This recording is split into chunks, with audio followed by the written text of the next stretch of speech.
Valparai Waverley എസ്റ്റേറ്റിൽ 8 വയസ്സുകാരനെ പുലി കടിച്ചു കൊന്നിരിക്കുന്നു. അസം സ്വദേശികളുടെ മകൻ നൂറിൻ ഇസ്ലാമാണ് മരിച്ചത്. MS ലിഷോയ് വിവരങ്ങളുമായിട്ടുണ്ട്. ലിഷോയ്, വളരെ ദാരുണമായിട്ടുള്ള വേദനിപ്പിക്കുന്ന വാർത്തയാണ്. പുലി ഒരു കുഞ്ഞിനെ കടിച്ചു കൊല്ലുക എന്ന് പറയുന്നത് പ്രദേശത്ത് സമീപ ദിവസങ്ങളിലായിട്ടുണ്ടായിട്ടുള്ള രണ്ടാമത്തെ സംഭവം. എപ്പോഴാണിത്? ഇന്ന് 7 മണിയോട് കൂടിയാണ് ഈ സംഭവം ഉണ്ടാകുന്നത്. ഈ കുട്ടി അനുജന് പാൽ വാങ്ങാനായി വീട്ടിൽ നിന്ന് പുറത്തേക്ക് പോയതാണ്. ഏറെ വൈകിട്ടും കുട്ടി തിരികെ എത്താതായതോടുകൂടി ഈ കുട്ടിയുടെ പിതാവ് ഈ കുട്ടിയെ തിരക്കി ഇറങ്ങുകയും ചെയ്തു. ഈ സമയത്ത് റോഡിൽ നിന്ന് കുട്ടി കൊണ്ടുപോയ പാത്രം കണ്ടു. അങ്ങനെയാണ് ഈ കുട്ടിയെ തിരഞ്ഞ് വീട്ടുകാരും നാട്ടുകാരും ഒക്കെ തന്നെ ഇറങ്ങുന്നത്.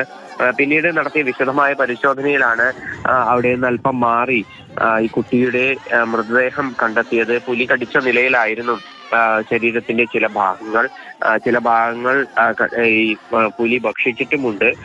അങ്ങനെ പുലി അവിടെ നിന്ന് മൃതദേഹം ഉപേക്ഷിച്ച് പോവുകയായിരുന്നു.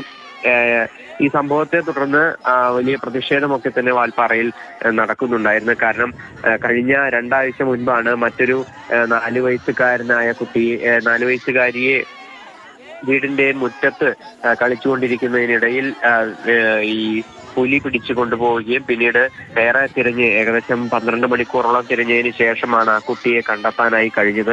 പിന്നീട് ആ പുലിയെ എന്ന് പറയുന്നത് തന്നെ വന്യമൃഗങ്ങളുടെ ഇത്തരത്തിലുള്ള ആക്രമണങ്ങളെ ഓർത്ത് നമുക്ക് പേടിപ്പെടുത്തുന്ന ഒരു കാര്യമാണ്. അവിടെ നിന്ന് വരുന്ന വാർത്തകളൊക്കെ കാണുമ്പോൾ അങ്ങനെയാണ്. ഇപ്പോൾ ഈ തൊഴിലാളികളാണല്ലോ അവിടെ താമസിക്കുന്നവരിൽ കൂടുതലും. പ്രതിഷേധമുണ്ടായത് അവസാനിച്ചിട്ടുണ്ടോ? ഇവരോട് എന്തെങ്കിലും ഒരു ആശ്വാസ വാക്കെങ്കിലും പറയാനായിട്ട് അവിടെ ഉത്തരവാദിത്തപ്പെട്ട ആളുകൾ എത്തിയിട്ടുണ്ടോ? തമിഴ്നാട് ഫോറസ്റ്റ് ഉദ്യോഗസ്ഥർ അവിടെ എത്തിയിട്ടുണ്ട്. പോലീസും സ്ഥലത്തുണ്ട്. ഈ മേൽ നടപടികൾ സ്വീകരിക്കുന്നതിന്റെ ഭാഗമായി ഈ പുലിക്ക് വേണ്ടിയുള്ള തിരച്ചിൽ നടത്തുന്നുണ്ട്.